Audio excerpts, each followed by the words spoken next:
नाज़रीन, मैं हूं लुकमान अली और आप देख रहे हैं मेरा यूट्यूब चैनल। नाज़रीन, एक जानिब तो पाकिस्तान सुपर लीग चल रही है और उसके मैचेस हो रहे हैं, लेकिन दूसरी जानिब बाबर आजम और साथ में कराची किंग्स के जो मालिक हैं सलमान इकबाल, उनके दरमियान एक नया फड्डा शुरू हो गया है। कराची किंग्स का हिस्सा रहे हैं बाबर आजम और आपको मैं खबर दूंगा और बताऊंगा कि सलमान इकबाल ने क्या कहा और उसके जवाब में अब बाबर आजम ने क्या कहा है। खरी खरी सुना दी गई है सलमान इकबाल को, जो उन्होंने बाबर आजम के हवाले से बहुत बड़ी बात की थी। ये पूरी डिटेल आपके सामने रखूंगा कि ये सब क्या चल रहा है और हुआ क्या था।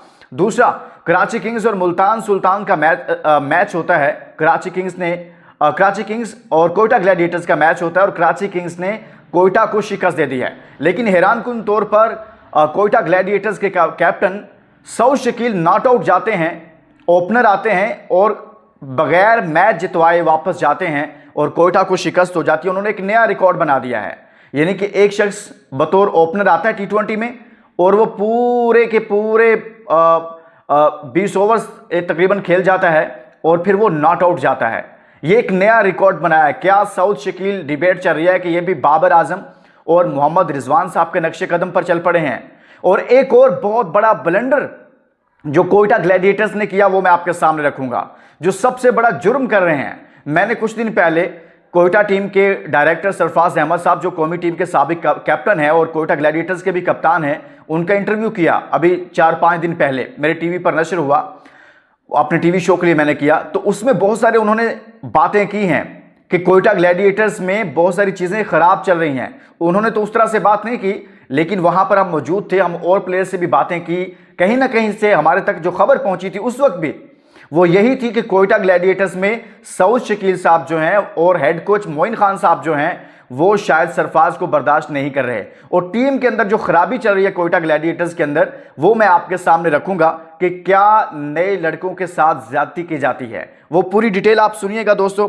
और दूसरी जानिब उधर बाबर आजम और मोहम्मद रिजवान की टीमें पाकिस्तान सुपर लीग 2025 में पॉइंट्स टेबल पर सबसे नीचे हैं। दोनों ने 2-2 मैचेस खेले हैं, कोई एक भी मैच नहीं जीता, ना पेशावर ज़ल्मी ने बाबर आजम की कप्तानी में और ना ही मुल्तान सुल्तान ने अभी तक मोहम्मद रिजवान की कप्तानी में कोई मैच जीता है। शादाब की कप्तानी में इस्लामाबाद यूनाइटेड इस वक्त टॉप पर है।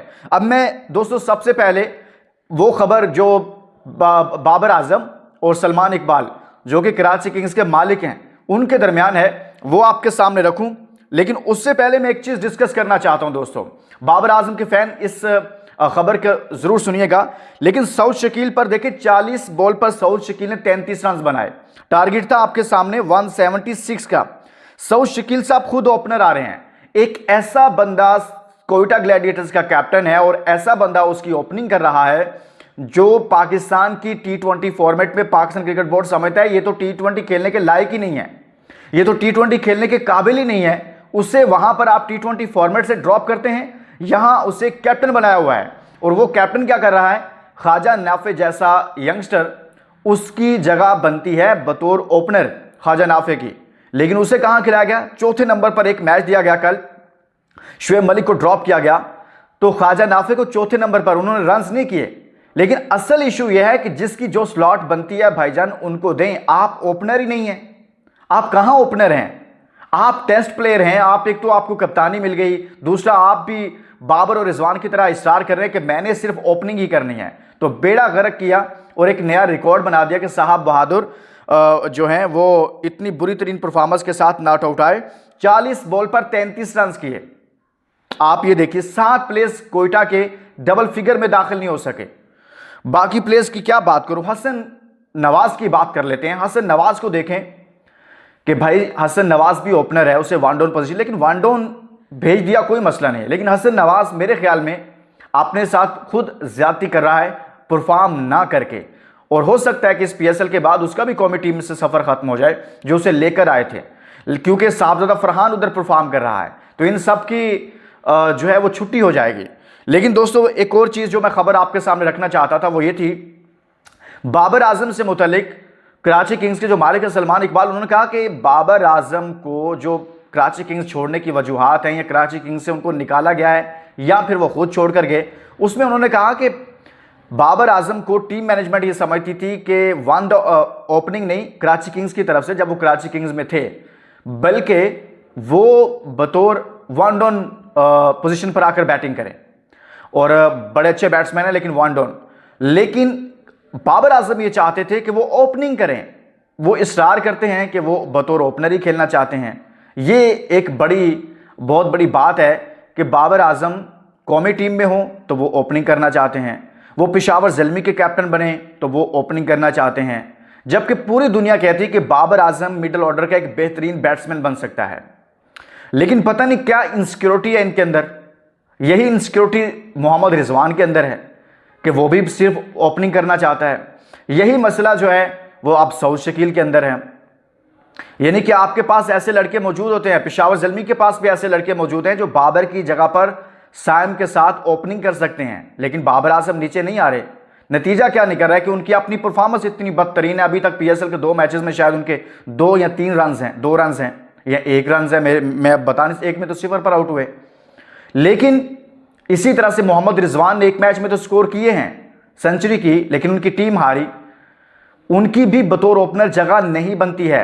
हालांकि बाबर आजम ने पीएसएल में अच्छे रन किए हुए हैं, अच्छे स्ट्राइक रेट के साथ किए हुए हैं, लेकिन जब आपके पास कुछ ओपनर्स मौजूद हैं तो आपको उनसे ओपनिंग करवानी चाहिए। यही वजह है कि आपकी टीमें इस वक्त इस पीएसएल में सबसे नीचे हैं।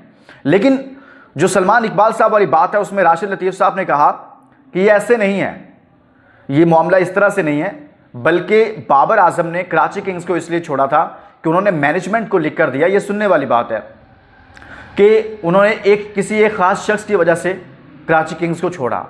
मालिक कह रहे हैं कि हम उनको कह रहे थे कि आप इस पोजीशन पर खेलें, ओपनिंग ना करें, वन डाउन पोजीशन पर आएँ।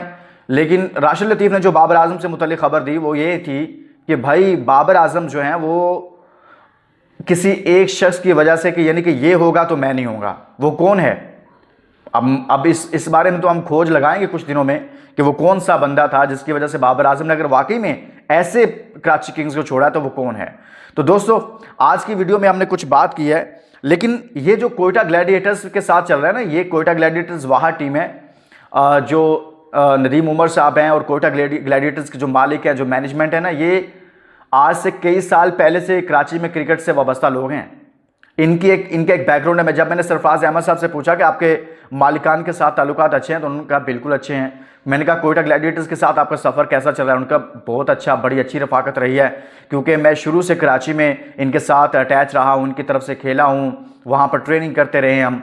तो कोयटा ग्लैडिएटर्स तो बाद में बनी है, लेकिन हमारी बड़ी पुरानी रफाकत है इस मैनेजमेंट के साथ। लेकिन इसी मैनेजमेंट में कोयटा ग्लैडिएटर्स के अंदर दोस्तों मैं आपको खबर दे रहा हूँ, हमारे ज़राए के मुताबिक कुछ ठीक नहीं चल रहा। सरफराज अहमद साहब ने जब ये कहा ना कि मैं किट साथ लेकर आया हूँ, लुकमान भाई किट मेरे पास है और मैं किसी भी दिन खेलता हुआ नजर आऊँगा, तो इसका मतलब है वो तो खेलना चाहते हैं, लेकिन कुछ लोग उनको खिलाना नहीं चाहते थे, उनको एक साइड लाइन किया जा रहा था। और नतीजतन टीम के अंदर सऊद शकील साहब जो हैं वो एक नए बाबर और एक नए रिजवान बनकर सामने आए हैं कि भाई वो ओपनिंग ही करेंगे, चाहे आप ख्वाजा नाफे को ले आएँ, चाहे इस टीम में आप साहबजादा फरहान को ले आएँ। तो दोस्तों ये चल रहा है पाकिस्तान सुपर लीग में। इसके साथ ही इजाज़त दीजिए, अपना बहुत सारा ख्याल रखिएगा। अल्लाह हाफ़िज़।